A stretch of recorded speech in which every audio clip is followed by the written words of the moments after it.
खड्गे च सुरेन्द्रे च कौशिके पाद संस्पृशि निर्विशेष मनस्काय श्री वीरस्वामिने नमः। आर्हत वाङ्मय में कहा गया है, सन्निरुद्धम में आउए कस्य हे पुरा का जोगक्षेमम न संविदे। शास्त्रकार ने सुंदर एक मानो संदेश दिया है कि आयुष्य सीमित है, तो तुम किस चीज को सामने रखकर, किस कारण को सामने रखकर अपने योगक्षेम की ओर ध्यान नहीं दे रहे हो। आयुष्य हर प्राणी का एक दिन समाप्त होता है। आसातना न हो, तीर्थंकर और चक्रवर्ती जैसे उत्तम पुरुष, वासुदेव उत्तम पुरुष, ऐसे जो उत्तम पुरुष हैं उनका आयुष्य भी कभी न कभी समाप्त हो जाता है। और समाप्त में भी भगवान महावीर जो 24वें तीर्थंकर इस अवसर्पिणी के इस भरतक क्षेत्र के थे कि आयुष्य कितना 73 वर्ष भी पार नहीं कर सके, 8वें दशक के भी पूर्वार्ध में ही थे और निर्वाण को प्राप्त हो गए। जबकि आज 100 पार के व्यक्ति भी मिलते हैं तो भगवान महावीर ने 100 भी नहीं लिए। पूरे जो 3/4 वाली बात करें तो यानी 75 भी नहीं ले पाए, 3/4 वो भी नहीं ले सके 100 में से। यानी आयुष्य सीमित है। और मान्यता तो यह है काल और आगे बढ़ेगा। आज तो फिर भी 100 पार के भी कोई मिल जाए। हमारे साध्वी जी हैं कालू, राजस्थान में बिदा मांझी नाम की कालू लूणकण सर, 100 बरस पार 11वें दशक में चलने वाली साध्वी जी हैं। और भी दुनिया में कोई मिल जाए 100 पार के, परंतु मान्यता या अवधारणा है ये काल आगे बढ़ेगा। आज तो 100-90 ये मिलते हैं 100 पार के भी, कि बाद में तो 20 बरस आ गए तो बहुत 20 बरस आ गए, बस बहुत आ गए 20 बरस तो। और काल आगे बढ़ेगा कि 16 बरस आ गए, 16 तो बहुत, आज जैसे 100 बरस 16 बरस आगे बहुत आ गए, 16 बरस जीवन मिल गया इसको। इतना आयुष्य सीमित होने की बात है। तो शास्त्रकार ने एक चिंतन का विषय दे दिया। इतना यानी आज भी देख लो, आखिर 100 मान लो, 125 मान लो, 133, 134, आखिर कब तक जीवन रहेगा। इतना एक दृष्टि से सीमित आयुष्य है। फिर आदमी निश्चिंत बैठा है, अपने बारे में सोचता नहीं है। आगे के बारे में भी आदमी को सोचना चाहिए, अगले जन्म पर भी हमारा ध्यान जाना चाहिए। वो भी खास करके, यूँ तो सभी का जाए, खास करके 75-80 वृद्धावस्था में उनको तो और ज़्यादा अगले जन्म पर ध्यान देना चाहिए। तो योगक्षेमम न संविदे, तुम एकदम निश्चिंत बैठे हो, योगक्षेम पर ध्यान नहीं दे रहे हो। यह आत्मा का जो सिद्धांत है पुनर्जन्मवाद से जुड़ा हुआ है। कि आत्मा पुनर्जन्म लेती है, नया नया जन्म लेती है जब तक मोक्ष न हो जाए। संचरण करती है आत्मा। 84 लाख जीव योनियां बताई हुई हैं। 84 लाख जीव योनियों में भ्रमण करती है आत्मा। और कई जीव वनस्पति काल में जन्म लेते हैं, मरते हैं, जन्म लेते हैं, मरते हैं। अव्यवहार राशि के जीव हैं, वहीं जन्मनार वहीं मरनार वो चलता है। एक वनस्पति काय के सिवाय और कहीं गए नहीं हैं।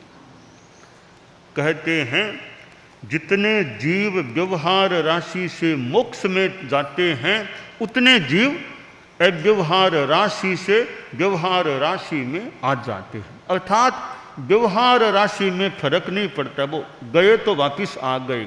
मूल पूंजी व्यवहार राशि की है, उतनी रहती है, न घटती न बढ़ती, बढ़ती भी नहीं। मोक्ष में गए उतने आ गए, ये सामान्य सी बात आती है। तो यह पुनर्जन्म जो होता है, व्यवहार राशि के जो हम जैसे जीव हैं, वो कोई मनुष्य गति में, फिर कोई देव गति में, कोई नरक में, कोई त्रियंच में, ऐसे विभिन्न योनियों में जन्म लेने वाले हो सकते हैं। तो पुनर्जन्म है, कौन सी योनि में जन्म होगा वो अलग प्रश्न है। पर जब तक मोक्षावस्था नहीं मिलेगी, पुनर्जन्म होता रहता है। पुनर्जन्म क्यों होता है? कसाय है, मोहनीय कर्म है, तो पुनर्जन्म होता रहेगा। को होय मानोय अणिगहीया, मायाय लोभोय पवड्ढमाना, चत्तारि ए कशिणा कसाया, सिंचन्ति मूला इं पुनर्भवस्य। पुनर्भव, पुनर्जन्म के मूलों को, जड़ों को, मूलों को सिंचन देने वाले कसाय हैं। कोह, मान, माया, लोभ। ये अगर क्षीण हो गए, क्षय को प्राप्त हो गए, उसके बाद अगला जन्म संसार में होगा नहीं, बस मोक्ष स्थान ही प्राप्त होगा। अब धर्म ग्रंथों में तो यह पुनर्जन्म की बात हमें मिलती है कि पुनर्जन्म होता, जो मैंने श्लोक बोला, को हो ये मानो ये हो, धर्म ग्रंथों की बात है ही। जैनिज्म की तो यह बात है ही। जैनिज्म, जैन दर्शन, जैन ग्रंथों, शास्त्रों में तो पुनर्जन्म के कितने नियम, कितनी बातें हमें प्राप्त होती हैं। संदिग्धेपि परे लोके त्याज्यमेवा शुभम बुधई, अथवा कार्यमेव शुभम बुधई, यदि नास्ति ततः किं स्यात्, अस्ति चेन् नास्ति को हतः। कि संदेह है, संदिग्ध है परलोक का विषय, कि परलोक है या नहीं क्या पता। इस संदर्भ में कि तुम्हें दो बातों पर ध्यान देना है। पहली बात है अशुभ काम छोड़ दो, पाप का काम छोड़ दो। दूसरी बात है शुभ काम करो, अच्छे काम जिंदगी में करो, बुरे काम करो मत, अच्छे काम करो। यस, इस रास्ते पर चलो। इससे क्या होगा कि देखो, तुम अगर बुरे काम नहीं करते, पाप नहीं करते, अच्छे काम करते हो, तो यदि नास्ति ततः किं स्यात्, कि अगर परलोक नहीं है, मान लो पुनर्जन्म अगर नहीं है, तुम्हारा नुकसान कितना क्या हुआ। जिंदगी में बुरे काम नहीं किए, अच्छे काम किए, यह जीवन तो अच्छा रहा ना। अब परलोक नहीं भी है तो तुम्हारा नुकसान क्या हुआ। शांति का अच्छा जीवन जिया है। परलोक में संदेह हो सकता है, इहलोक में संदेह कैसे करें। यह तो जीवन सामने है, इसमें तो कोई शंका की बात है नहीं, यह जीवन तो सामने है ही। तो इस जीवन को तो अच्छा रख लो, जब तक जियो शांति से जियो, अच्छे ढंग से जियो, किसी को तकलीफ मत दो। हो सके तो किसी का आध्यात्मिक पर कल्याण कर दो। तो बुरा काम करना नहीं और अच्छा काम करना। अब परलोक नहीं भी है तो हमारा नुकसान कितना क्या हुआ। और अगर परलोक है, पुनर्जन्म है, पुण्य पाप के फल हैं, तो जो नास्तिक यानी धर्म और नहीं करने वाला, पाप करने वाला, वो मारा जाएगा, उसको तकलीफ पानी पड़ेगी। तो नहीं है पुनर्जन्म तो अच्छा काम करने से नुकसान कितना क्या होगा। अगर बुरा काम करेंगे, अरे पुनर्जन्म है तो कितना जो भी कर्म करेंगे उनका फल भोगना पड़ेगा तब। इसलिए बुरा काम तो परलोक है तो भी मत करो और परलोक है तो भी मत करो। अच्छा काम परलोक है तो भी करो, परलोक नहीं है तो भी करो। इतना जरूर है कि साधुपना लूं या नहीं, इतना सा तो प्रश्न है कि साधु बनूं या नहीं, परलोक नहीं है तो फालतू क्यों इतना कष्ट झेलूं। परंतु यहाँ भी है भाई कि है अथवा नहीं, दोनों ही बातें हैं ना। 50% है तो 50% नहीं का भी है। हमारे परम पूजनीय डालगणी जो कच्छ के लिए तो हमारो मानो एक हमारे यहाँ प्रसिद्ध हैं, कच्छ के लिए डाल मुनि कह दें, डाल गणी कह दें। और ये फतेहगढ़ जो आगे है आने वाला, डाल मुनि का चतुर्मास का क्षेत्र है फतेहगढ़, इधर बेला, दोनों डाल मुनि के चतुर्मास के क्षेत्र हैं। रापर में चौमासा नहीं किया होगा, भुज में नहीं किया, गांधीधाम तो उस टाइम शायद था भी नहीं। बेला और फतेहगढ़ डाल मुनि के चतुर्मास के क्षेत्र हैं। डाल मुनि बाद में हमारे कहते हैं कच्छी पूज कहते हैं, पर आपके कच्छी पूज फिर हमारे तेरा पंथ के पूज बन गए थे। कच्छी पूज तो छोटी सी एरिया के पूज मान लो, वो हमारे तेरा पंथ के पूज बन गए थे।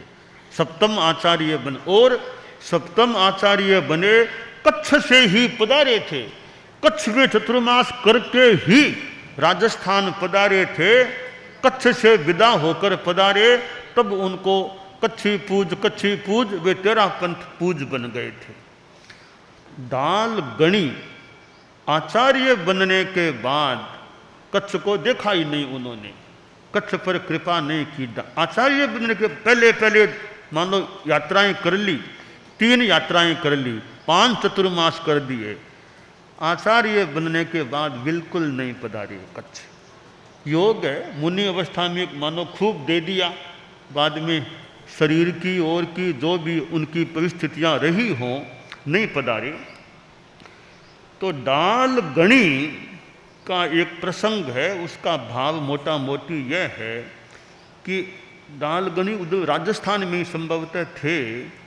तो डालगणी का थोड़ा यूँ शरीर थोड़ा भारी संभवतः था, और बिहार करना, पैदल चलना, भारी शरीर हो तो चलते थोड़ा सांस भी थोड़ा कोई सांस यूँ हाँपनी सी हो जाए, धोरे धोरे हो, भारी शरीर हो, थोड़ा कष्ट हो सकता है। तो वे यूँ संभवतः थोड़े अपने बिहारों में थे, यात्रा में थे। तो कोई जोधपुर के थे बछराज जी सिंह जी, कोई मुसद्दी थे, जो भी थे, वे डालगणी के पास आए। जो डालगणी से बड़े अनुरागी व्यक्ति थे, संभवतः भक्ति अनुराग रखने वाले, बोले कि आचार्य जी मुझे बहुत यहाँ तरस कष्ट हो रहा है, आप इतना कष्ट झेल रहे हो, ये आपका पैदल चलना करना, यात्रा करना, ये साधु जीवन है, आचार्य जी क्यों इतना कष्ट पा रहे हो। आचार्य जी आगे कुछ नहीं है, आगे कुछ नहीं है, क्यों इतना कष्ट पाते हो। आराम यानी आगे कुछ है ही नहीं, परलोक की कुछ नहीं है, परलोक क्यों आप कष्ट पा रहे हो। डालगणी के यूँ अनुकूल एक व्यक्ति थे। डालगणी ने भी जो मैंने श्लोक बोला मोटा मोटी उसकी ही बात मोटा मोटी मानो फरमाई। डालगणी ने कहा बछराज जी तुम कहते हो कि परलोक नहीं है, कुछ नहीं है, मान लो 1 मिनट के लिए तुम्हारी बात कोई मान ले कि आगे कुछ नहीं है, हम साधु हैं, साधना का जीवन है, शांति आनंद का जीवन है, आगे कुछ नहीं भी है तो हम तो आनंद शांति में जी रहे हैं, हमारा क्या नुकसान हुआ, यह जीवन शांति से जी रहे हैं। तो यह तो तुम्हारा सिद्धांत की आगे नहीं है, उसको अगर मान के चलें तो मान लो आगे कुछ नहीं है, तो हमने साधुपणी में थोड़ा कष्ट है, बाकी बहुत शांति आनंद का जीवन है। हमारा सिद्धांत है कि आगे भी है, वो हमारा सिद्धांत सही है तो तुम्हारा क्या होगा। बोला आचार्य जी, अगर आपका सिद्धांत सही निकल जाए, सही है, तो हम तो पापी लोग हैं, दरबे इतने पड़ेंगे कि धरती भी नहीं झेल पाएगी। तो डालगणी ने बड़ा एक सुंदर मानो कथन किया कि हम तो परलोक नहीं भी है तो घाटे में क्या खास रहे, आनंद शांति का जीवन है, साधु का जीवन है, इतनी चिंता नहीं, फिक्र नहीं, टेंशन नहीं, शांति। तुम लोग अगर परलोक हो गया है तो तुम्हारा तो यह कि परलोक है तो भी नहीं है तो भी बुरे कामों से बचो और अच्छे काम करो, सावध्य कामों से जितना बच सको बचो, निर्वध्य काम करो। तो आगे है तो भी ठीक, नहीं है तो भी कोई बात नहीं, यहाँ अच्छा पवित्र जीवन जी सकेंगे। तो ये जो शास्त्र में कहा कस्य हे पुरा का योगक्षेमम न संविदे, योगक्षेम पर ध्यान नहीं दे रहे हो। अप्राप्तस्य प्रापणम योग, प्राप्तस्य रक्षणम क्षेमम, जो प्राप्त नहीं है धर्म की दृष्टि से सोचें, जो प्राप्त नहीं है वो करना, तपस्या करो, धर्म करो, जो ज्ञान आदि प्राप्त हैं उनकी रक्षा करो। हमारे छोटे और युवा संत, खासकर युवा बड़े, अब 10वें आलियम साध्वी जी भी हैं, याद किया हुआ उसका क्षेम करो, रक्षा करो, याद। समणी जी भी बैठे हैं, कभी अब तो भूल गए। अब तो मैं आज बात रास्ते में आ रहा था तो वो कोई 6 कोटि का कोई स्थानक ऐसे आ गया, वहाँ साध्वियाँ थी स्थानकवासी, तो मैं लोग खड़े थे, मैं थोड़ा अंदर चला गया तो वहाँ कई साध्वियाँ इकट्ठा हो गई। तो 2 साध्वी जी, छोटी छोटी कोई साध्वी जी दिखी, तो मैंने छोटी साध्वियों को देखा तो थोड़ा वो भाव जागा कि कुछ इनको आगम की बात पूछें, छोटी साध्वियाँ है। तो छोटी छोटी साध्वियाँ लगी, मैंने कहा नवदीक्षित है क्या, तो कहा 2 साल हो गए हैं। तो मैंने साध्वियों से कहा कि 10वें आलियम का श्लोक पूछा, आया बया ही तय सौ मल्लम बोलो। उन्होंने बोल दिया, यह दूसरे अध्ययन का संभवत है। फिर मैंने कहा, मैं 10वें अध्ययन का पूछा, निखम में मानाए, वह भी बोल दिया। मैंने कहा अर्थ, और कहा अर्थ भी शायद किया होगा। तो दोनों श्लोक जो पूछा बता दिए। तो मैंने कहा अच्छा है, शादियों, छोटी शादियों को 10वें, उन्होंने कहा हम तो पहले ही सिखा दे, हम तो शायद दीक्षा देने से पहले ही सिखा देते हैं। तो अच्छा है, तो हमारे संत और हैं कि 10वें आलियम सीखा हुआ अगर है, सीखना तो योग प्राप्त अप्राप्त को, अब सीखे हुए की रक्षा करना वो क्षेमम मान लें। तो हमारे साध्वी जी, समणी जी, साधु जी कि 10वें आलियम है, उत्तर जैनानी है, 25 बोल है, और कोई ठोकरे वगैरह सीखे हुए हों, जैन तत्व प्रवेश कोई सीखा हो। अब जैन तत्व प्रवेश कोई सीखे, पहला भाग, दूसरा भाग तत्व ज्ञान का अच्छा हिंदी भाषा में है, मोटा मोटी थोड़ा बहुत कहीं संस्कृत भी साथ में दिया हो, मूलतः हिंदी भाषा। पहला भाग, दूसरा भाग, पहले भाग में 3 खंड है, दूसरा भाग और है, वो कोई याद कर ले तो तत्व ज्ञान संभवतः मोटा मोटी अच्छा यूँ याद हो सकता है। तो याद करके फिर चिताड़ना करे, सुरक्षित रखे, वो क्षेम हो सकता है। तो शास्त्रकार ने कहा कस्य हे पुरा का योगक्षेमम न संविदे, किस कारण को सामने रखकर, किस हेतु को सामने रखकर योगक्षेम पर ध्यान नहीं दे रहे हो, चिंतन या ध्यान नहीं दे रहे हो। तो हम आत्मा पर ध्यान दें कि आत्मा मेरी अच्छी रहे, पुनर्जन्म है तो ठीक, नहीं है तो ठीक। हालांकि मेरा तो सुझाव भी है, पुनर्जन्म को मान करके ही चलो। कोई नास्तिक आदमी भी मेरे पास आ जाए, मेरे से अगर कोई बात करे, बढ़िया नास्तिक आदमी हो, तो मैं उसको समझाने का प्रयास कर सकता हूँ कि आस्तिकवाद, पुनर्जन्म, मेरे पास कोई अच्छा कोई आए नास्तिक, अच्छा, यो मतलब दुराग्रही नहीं, अच्छा हो, बहस कर सके, थोड़ा जानकार हो, तो मैं उसको पुनर्जन्म की बात समझाने का प्रयास कर सकता हूँ कि पुनर्जन्म को क्यों नहीं मानते हो। तो है कि नहीं, पुनर्जन्म को मान करके ही चलना चाहिए, हमें पापों से बचना चाहिए, धर्म के मार्ग पर चलना चाहिए, यह कल्याण की बात हो सकती है।